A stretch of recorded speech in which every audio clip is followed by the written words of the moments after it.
मत दो जैसे दुश्मन नीचे गिर पड़ा है, आप ऊपर चढ़े हो, अब उसको ऊपर आने का अवसर मत दो। ऊपर आने का अवसर दिया तो अब आपको ऊपर आने का अवसर दुश्मन नहीं दे पाएगा। ध्यान रखना, एक बार अगर अब मन चढ़ गया आपके ऊपर और मनमानी आचरण करा लिया तो आपको भजन लायक नहीं रखेगा, क्योंकि वो समझ चुका है कि तुम ऐसी जगह पहुंच चुके हो कि अगर अब हम इसको हरा ना पाए तो मुझे जिंदगी भर इसका गुलाम बनना पड़ेगा। मन ने देख लिया है कि अब हम मारे जाएंगे, अब मुझे मरना पड़ेगा, तो वो आखिरी कोशिश करके आपका नाश करेगा। बस आप सावधान हो, इस समय आपके घुटने उसकी गर्दन के ऊपर है, ऐसा समझो, क्योंकि सदगुरु आश्रय, संत आश्रय, सत्संग, नाम धाम आश्रय। अब वो विचलित हो रहा है, भड़बड़ा रहा है, कोई तो मिले ऐसा, थोड़ा तो हमें जीवन दान दे, क्या विषय भोग, थोड़ा तो मुझे विषय सेवन करने को मिले। चूक कर दी तो फिर गिरा देगा। परमहंस श्री ओंकारानंद सरस्वती जी ले जब बिल्कुल नई अवस्था में सामने उनके गए तो उनका, अच्छा बच्चा, बड़े भाग्यशाली हो, वैराग्य मार्ग में आए हो, पर ध्यान रखना, एक सांप को जब बंदर पकड़ता है तो बोले ऐसे ऐसे जड़ में रगड़ता है, फिर देखता, सू तो नहीं बोला, फिर रगड़ता है, और वो मरने पर भी रगड़ता ही रहता है कि कहीं इसमें जान न। बोले बस ऐसे ही साधु को, साधक को, उपासक को अपने मन को रगड़ना है। राधा वल्लभ सिंह हरिवंश, राधा वल्लभ सिंह हरिवंश, राधा वल्लभ सिंह हरिवंश। अगर सू बोलने का मतलब अगर थोड़ा भी विषय स्फुरण रह गया तो अभी रगड़ते रहो, राधा वल्लभ सिंह हरिवंश। फिर सच्ची कहते भजन करना नहीं पड़ता। जैसे भजन थोड़ी करना पड़ता है ही नहीं भजन, किसी और कुछ क्या करें, कुछ है ही नहीं यंत्रों में, वो स्फुरते केवल वही, अब उसको भजन थोड़ी करना है, रह ही नहीं गया, कुछ करना ही नहीं रह गया है। हंस रहे, खेल रहे, बात कर रहे, खा रहे, पी रहे, चल रहे, ठाड़े बैठे परे उताना, कबीर काहे हम राय ठिकाना, हर समय। पर वो स्थिति प्राप्त करने के लिए निरंतर अभ्यास की आवश्यकता है।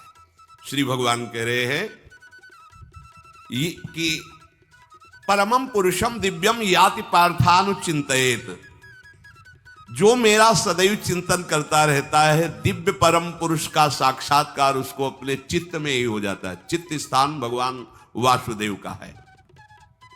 शरीर छोड़ने के बाद नहीं, शरीर रहते ऐसी आनंद की वृत्ति उदय होती है। अब उनके लिए शब्द ही नहीं तो क्या वर्णन करें, ऐसी आनंद की उसी आनंद में वो आनंद समुद्र प्रभु प्रकाशित होने लगते हैं। और उस आनंद में जहां आपका थोड़ा प्रवेश होता है, आप उलझ करके विषय की तरफ चले जाते हैं। ध्यान देना हमारी इस बात को, या अनुभवगम्य बात कहते हैं। जब आपको भजन का थोड़ा आनंद मिलेगा तो आप थोड़ा निश्चिंत जैसे होते हैं, उसी समय मन आपको विषयों में फंसा देगा। जब आपको भजन का अभ्यास बढ़ने लगे, आनंद मिलने लगे, तो आपको उदासीनता बढ़ानी है, हंसना नहीं है, लोगों से मिलना नहीं, खेलना नहीं है, क्योंकि इस समय चढ़ाई का है। आनंद स्फुरित होने लगा, बचाओ, बिल्कुल आसपास से सुरक्षित हो जाओ। वो आनंद ही आपको ऊपर ऐसी स्थिति में ला देगा जहां ये विषय नहीं ले जाएंगे। भगवान कह रहे परमम पुरुषम दिव्यम याति पार्थानुचिंतयन्, जो निरंतर अभ्यास चिंतन का करता है, उससे चित्त में ही भगवत साक्षात्कार हो जाता है। अगर आप सावधान नहीं रहेंगे, चिंतन सही नहीं रहेगा आपका, तो किसी भी अवस्था में यह विषय चिंतन छूटने वाला नहीं। अभी हमारे पास अवसर है, अभी हमारे पास समय है, चूको मत। ये बहुत सूक्ष्म लड़ाई है, ये कोई बाहर के लाठी डंडा गोली वाली लड़ाई नहीं है, ये अंतर की लड़ाई है। इसमें बड़े बड़े हार जाते हैं। अगर कोई जीत पाता है तो एकमात्र भगवान को समर्पित चित्त वाला जीतता है। हमें लगता है आपको बढ़िया समर्पण का अवसर है। अब आप ये जो मना किया जाता है, उन विषयों का भोग करते हैं, विषयों का सेवन करते हैं, तो फिर ऐसा लगता है अब हम नहीं कर पाएंगे, हमारे पास कोई चांस नहीं रह गया कि अब आपको संभाल सके। इसलिए आप सहयोग कीजिए। ये बाहरी आनंद 4 दिन का है, मान जाओ, बाहरी आनंद। ये श्री जी के मार्ग के लिए हम कह रहे हैं किसी जन्म में भगवत प्राप्ति करनी। अगर आप नहीं कर मानोगे, मनमानी आचरण करोगे तो भ्रष्ट हो जाओगे। ये संसार का स्वरूप है, किसी न किसी बहाने से वो आपको सतमार्ग से हटाएगा। ना किसी को घर आने दो, ना किसी के घर जाओ, ना किसी को रंग लगाओ, ना किसी से रंग लगवाओ। अपनी प्रिया प्रीतम के साथ होली खेलो। यहाँ जो सत्संग हो रहा है ठीक है, सुना, एकांतिक किया, कुटिया में जाओ चुपचाप, अपने श्री जी को रंग लगाओ, श्री जी के सामने पद गाओ, श्री जी के सामने नाचो, उन्हीं तो भावना में उनके साथ खेलो, किसी और की जरूरत नहीं। कोई अब दूसरा हमें छुए, दूसरा कोई हमारा अपना बने, अब हमें जरूरत नहीं है। देखो हमारी भाषा समझ में आ रही हो तो समझ लेना, नहीं बाद में पछताओगे। किसी को भी अपने साधन कक्ष में प्रवेश मत दो, किसी को अपनी कुटिया में मत आने। अब आप यहां गृहस्थ नहीं हो, यहां भी रह रहे हो, भले गृहस्थ वेश में रह रहे हो, आप वनवासी हो, आप श्री जी के उपासी हो, कोई व्यवहार की जरूरत नहीं। जब ऐसे रहोगे तो श्री जी आएंगे आपसे खेलने।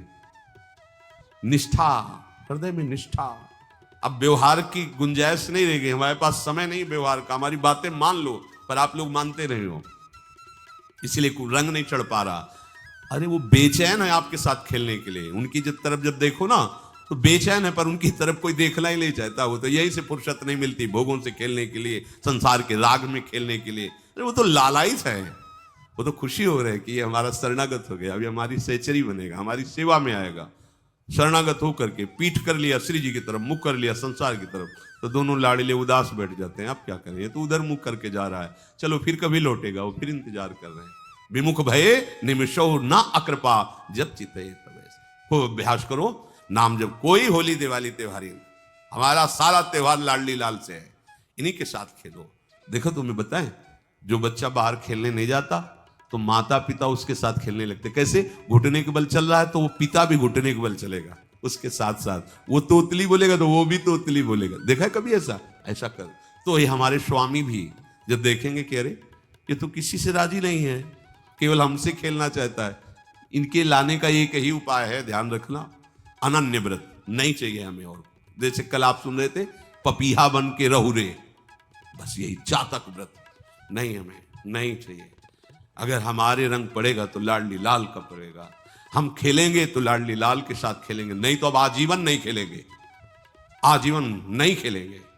अगर हम पाएंगे तो इनकी जूठन पाएंगे, नहीं तो प्राण त्याग देंगे। जिएंगे तो वृंदावन में जिएंगे, नहीं जीवन। ये व्रत चाहिए। काहे को व्यर्थ समय नष्ट कर रहे? धारण करो अनन्य निष्ठा का व्रत। इनको अपनी तरफ आकर्षित करने के लिए अनन्यता ही व्रत है। रसना कटो जो अन रटो, निरखियन पुटो, नयन श्रवण पुटो जो अन सुनो श्री राधा जस में।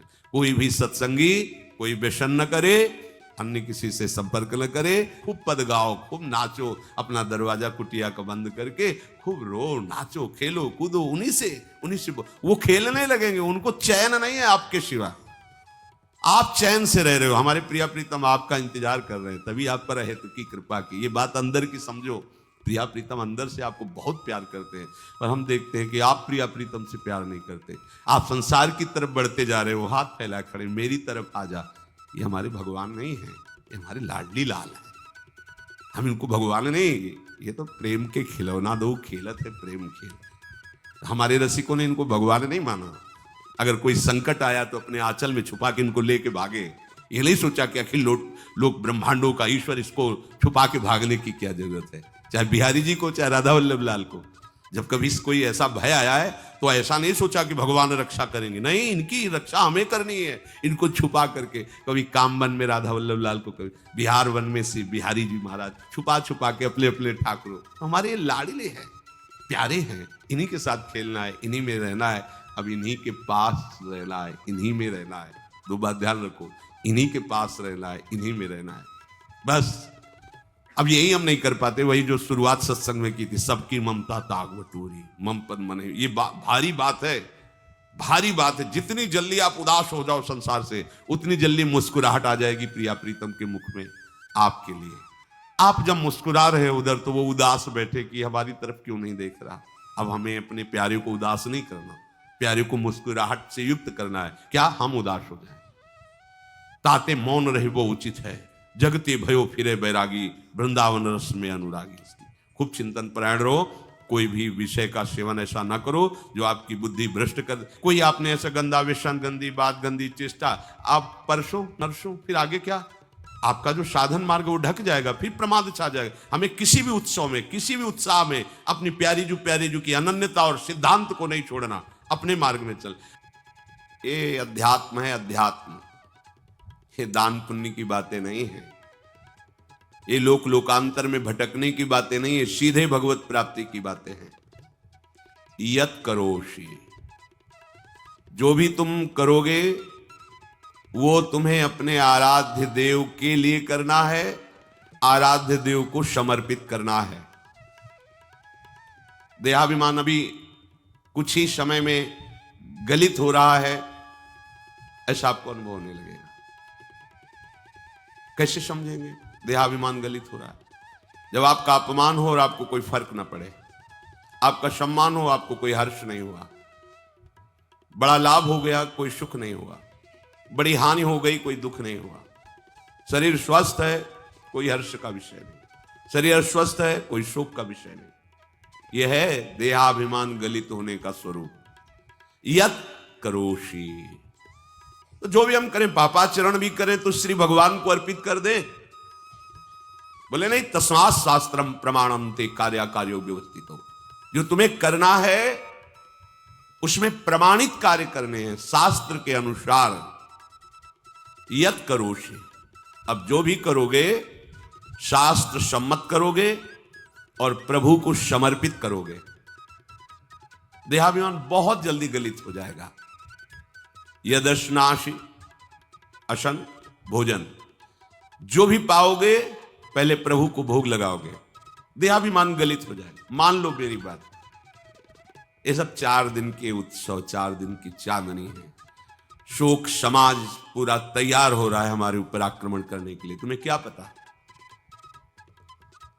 शोक का अंधेरा छाने के पहले ही व्यवस्थित जहां पहुंचना है वहां पहुंच जाओ, फिर अंधेरा छा जाएगा, कोई फर्क नहीं पड़ेगा। अभी आप यात्रा ही नहीं प्रारंभ किए हैं और अंधेरा आ गया तो मार्ग ढक जाएगा और जीवन व्यर्थ चला जाएगा। कुछ भी मत खाओ। कैसी धूर्तता हमारी बुद्धि में बैठी है। रसेंद्री की तृप्ति के लिए हम गुरुजनों की आज्ञा को रौंद करके चंद विषयों का सेवन करते हैं। धिक्कार है जीवन को। यदि आज्ञा उल्लंघन करके अमृत भी पीने को मिले तो विष हो जाएगा, ध्यान रखना। इंद्रियों की चाटुकारिता करते हद हो गई। अरे संसारी पुरुष में ऐसा देखे तो चलो, लेकिन जो भगवत मार्ग के पथिक, धिक्कार तुम्हारे जीवन को। प्रियाजू को बिना भोग लगाए अर्पित किए तुम पाने के लिए उत्साहित कैसे हो रहे हो? जिन वस्तुओं को निषेध किया गया है उनकी तरफ स्वप्न में भी अगर गति हो तो जलन होनी चाहिए कि स्वप्न में भी हमने कैसे स्वीकार कर लिया। कभी कभी ऐसा लगता है कि भगवत प्राप्ति बहुत कठिन है, ये समझने वाले नहीं। मेढक को तौलने का अगर हमें आदेश मिले तो तौलना बहुत कठिन है। 5 रखो, 2 उधर चिटक के चले गए, उनको घसीटो तो 3 पहले वाले फिर उतर के चले, ऐसे है। सावधान हो जाओ। ये आज्ञा का उल्लंघन तुम्हारे लिए नारकी गति का काम करेगा। अगर आज्ञा है कि अमृत नहीं पीना तो मत पीना, नहीं वो विष हो जाएगा। और अगर आज्ञा है विष पी लीजिए तो गरल सुधा रिपु करहि मिताई, गोपद सिंधु अनल सितलाई, वो विष अमृत हो जाएगा। तुम्हारा शत्रु तुम्हारा मित्र हो जाएगा। ये भाव समुद्र गाय के खुर के गड्ढे के समान हो जाएगा। आज्ञा पालन बहुत बड़ी सिद्धि है। ये मूढ़ता का त्याग कीजिए। आप जानते हो, जानते नहीं है? नहीं, तुम नहीं जानते हो, तुम्हें वो जान रहे हैं। अगर तुम अपना आनंद चाहते हो, सुख चाहते हो तो आज्ञा पालन करो। इसी से देहाभिमान गलित होगा। तुम्हारी एक एक वृत्ति उस सर्वात्मा प्रभु बैठे देख रहा है और उन्हीं के रिझाने के लिए तो तुम्हें मानव देह मिली, भगवत मार्ग मिला।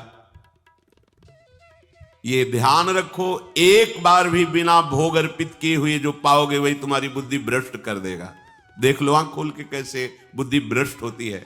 वो अपने आराध्य देव इष्ट देव की ही निंदा करने लगता है, आराध्य देव इष्ट देव के विपरीत चलने लगता है। ये बुद्धि गिरी मतलब सर्वनाश। जो शास्त्र में कहा गया है, कामः संजायते क्रोधा क्रोधा स्मृति विभ्रमा स्मृति भ्रंशात् बुद्धिनाशो, बुद्धिनाश को ही कहा गया प्रणश्यति, नष्ट हो गया, वो किसी काम का नहीं। यत करोषि, जो भी कर रहे हो वो प्रभु के लिए हो और प्रभु को अर्पित करो।